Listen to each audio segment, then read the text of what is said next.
Last lecture में हमने किया था ट्रांसलेशन,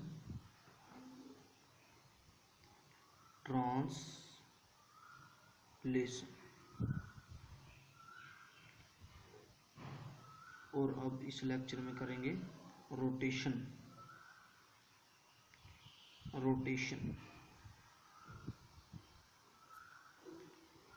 रोटेशन में क्या होगा,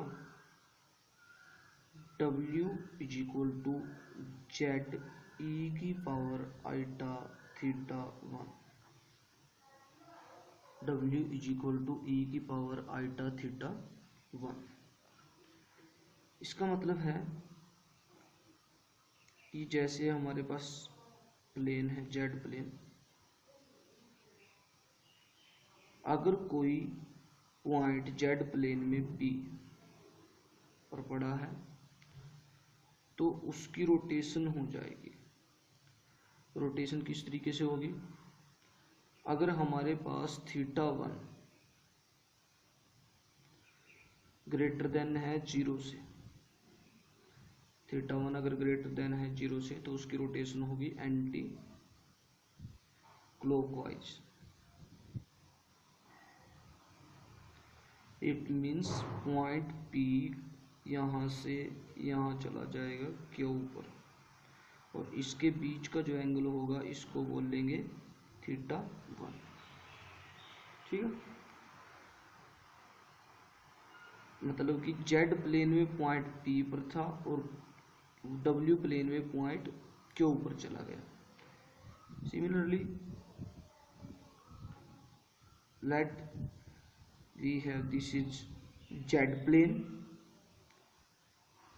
यहाँ पर अगर पॉइंट P पर है और जो थीटा 1 है, थीटा 1 लेस देन है 0 से, तो इसमें जो रोटेशन होगी इसमें होगी क्लॉकवाइज। क्लॉकवाइज मीन्स हमारे पास पॉइंट P पर था तो ये आ जाएगा ऐसे यहाँ पॉइंट के ऊपर, और ये जो एंगल होगा इसको बोल लेंगे थीटा 1। इसको बोल लेंगे rotation vector. W is equal to Z e की पावर आइटा थीटा 1। अगर थीटा 1 ग्रेटर देन है 0 तो रोटेशन होगी P से Q क्लॉकवाइज डायरेक्शन, मतलब कि ऐसे एंटी क्लॉकवाइज, और अगर थीटा 1 लेस देन 0 है तो ये होगी क्लॉकवाइज। तो इसके बाद हमारे पास एग्जाम्पल है, एग्जाम्पल नंबर 2। फर्स्ट हमने किया था ट्रांसलेशन के लिए और ये है रोटेशन के लिए। Determine the region in the W plane corresponding the triangular region bounded by the lines दी हैं x is equal to 0,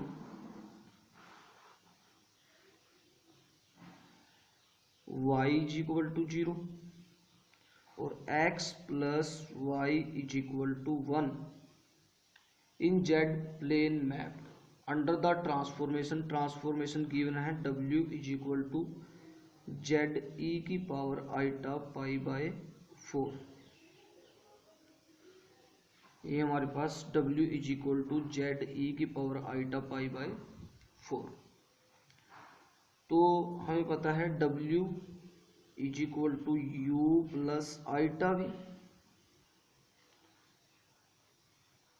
Z X plus iota Y, और e की पावर आइटा पाई बाय 4 को हम लिख सकते हैं cos pi by 4 plus iota sine pi by 4, और इसका मतलब 1/√2 प्लस आइटा 1/√2, और इसकी W Z और E की पावर आइटा पाई बाय 4 की वैल्यू को पुट करेंगे इक्वेशन दिस।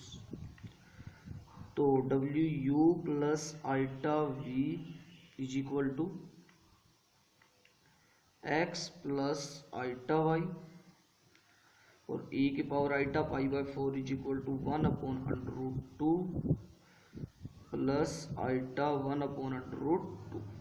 ये हो गया। तो इसकी मल्टीप्लाई इसके साथ, this will become x/√2 plus iota x/√2 plus iota y/√2।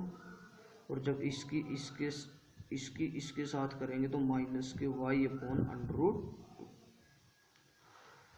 तो रियल पार्ट को रियल के साथ लगाएंगे और इमेजिनरी को इमेजिनरी के साथ। x minus y/√2 plus iota x plus y/√2।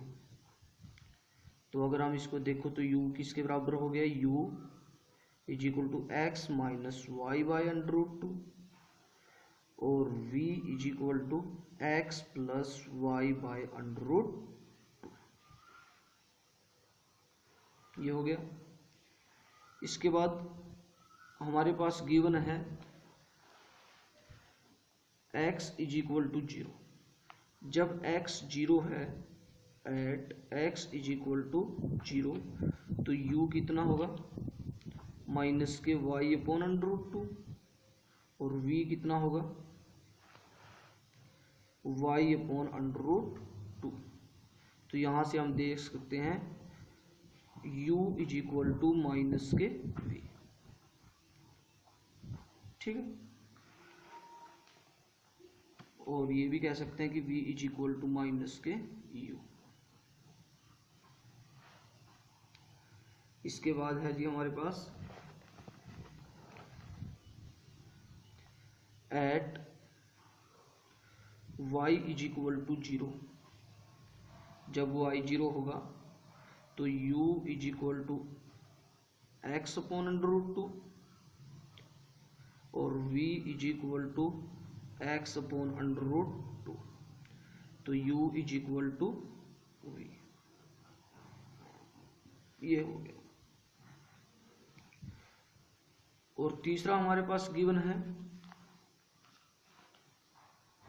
x plus y is equal to 1।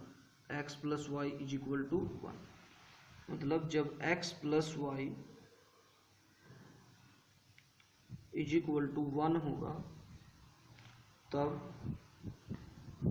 v is equal to 1/√2। ये हो जाएगा। तो अब हमको इसके ग्राफ ड्रॉ करने हैं। तो देखिए सबसे पहले ग्राफ इसका जेड प्लेन के लिए।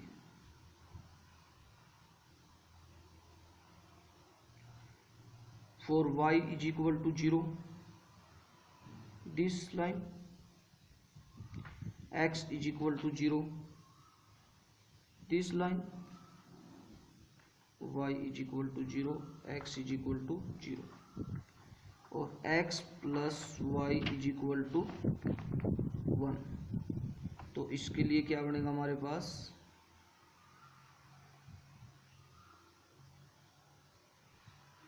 x y। अगर x 0 है तो y 1, y 0 है तो x 1।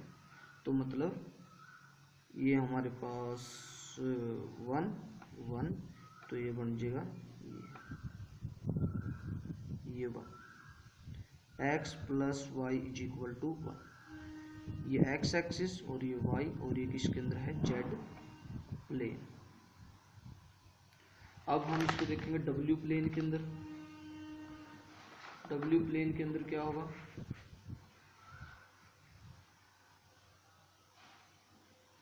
ये है w प्लेन।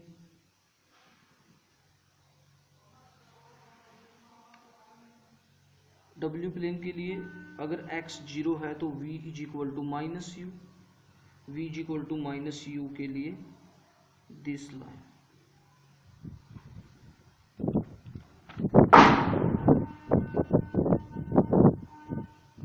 और जब y 0 था तो u is equal to v, तो इसके लिए ये line.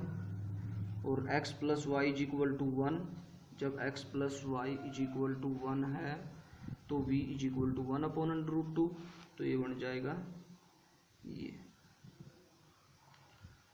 This is u is equal to v is equal to minus u, और ये v इज इक्वल टू 1/√2। तो पहले एरिया था ये y प्लेन के अंदर, और अब इसकी रोटेशन हो गई ऐसे, तो ये कहाँ चला गया, ये चला गया, और ये एंगल जो है मतलब पहले पॉइंट यहाँ पर था, अब पॉइंट कहाँ चला गया है यहाँ पर, तो ये w प्लेन, तो यहाँ पर जो एंगल है ये कितना है π/4, जिसको हम θ1 बोलते हैं। So this is rotation.